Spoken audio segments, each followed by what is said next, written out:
Who controls your money? You don't, they do. My name is CF Hutter. If your business buys Bitcoin, you can call me Chauncey.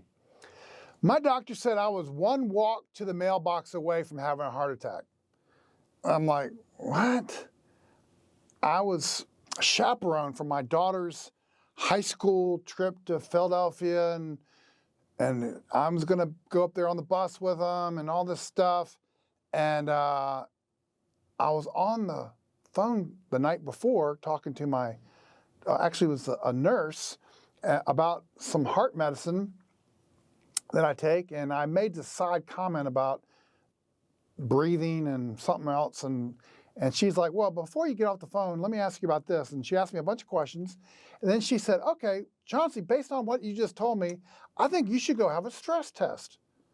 I'm like, I'm not having a stress test. I'm going to the daggone my daughter's trip on a bus tomorrow. Anyway, she kept me on the phone.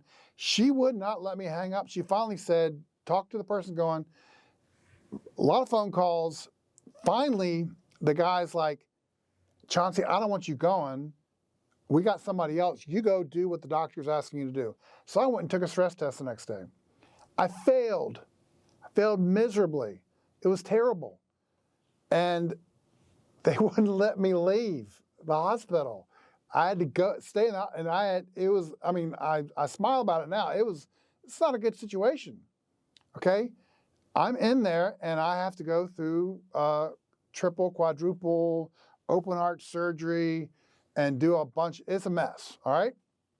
And when you have your whole chest opened up and a bunch of wires and they pull your heart out, suck aside, and they do a bunch of stuff with your van, put it back in there and sew you back up and you find out pretty quick you're not in control of your life.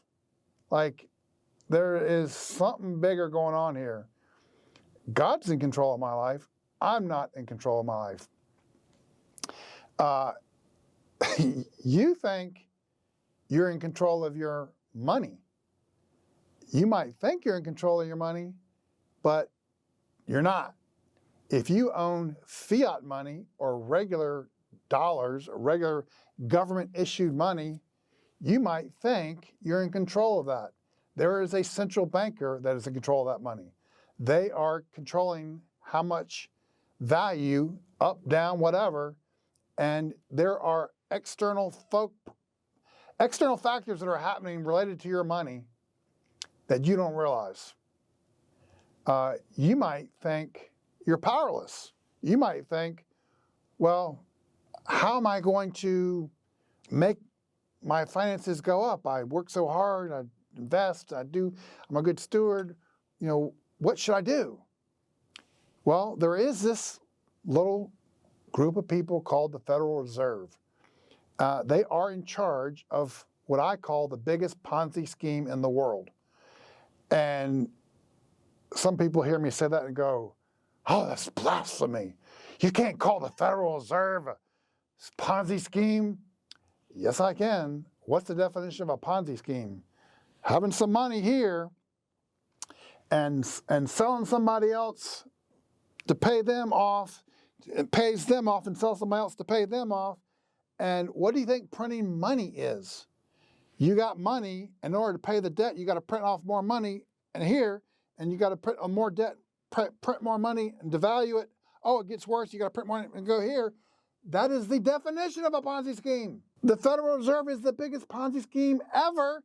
It's printing money to pay for the previous money that's supposed to be printed, and this on repeat. It's a vicious cycle. It doesn't stop. It keeps going. It gets worse. For who? Us, you, me, anybody who uses fiat money. Guess what? The music is going to stop on our financial system. You know that game, musical chairs, where you're going round and round and everybody, there's a chair that gets pulled and there's only a certain people left, and at the very end, there's one person standing and sits down in the chair and everybody else loses. Guess who do you think is going to be the one person standing in the current system? The people in charge of the money.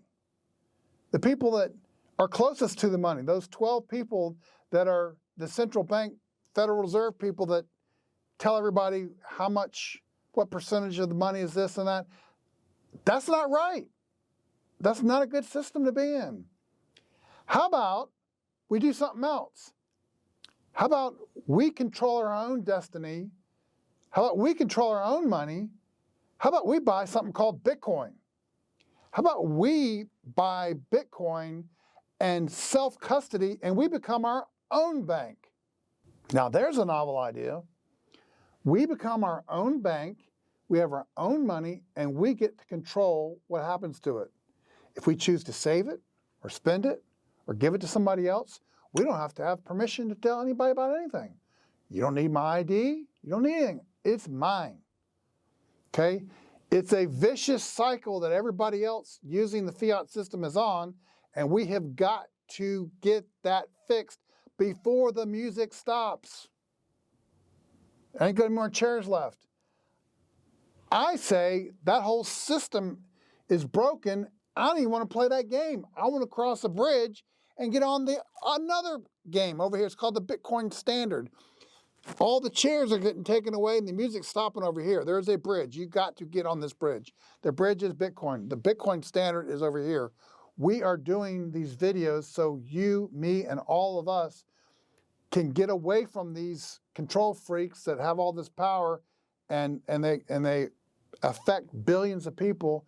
We are getting out of that and going over here. Will we participate in business and market? Sure, but we're not going to be controlled by it. If they tell us we can't do this with our money and do whatever, and we can come over here because we have a different option. It's called Bitcoin. Oh, you're new to Bitcoin? That's completely fine. Be new. 99% plus don't own any Bitcoin around the world. Get it. Invest in it. Learn about it. Get on that bridge and start taking the steps across. Participate. Get around other Bitcoin people. Don't let the music stop with you having nothing but old, broken, fiat, scammy system, and get to something else. Get there quickly. It's Bitcoin time.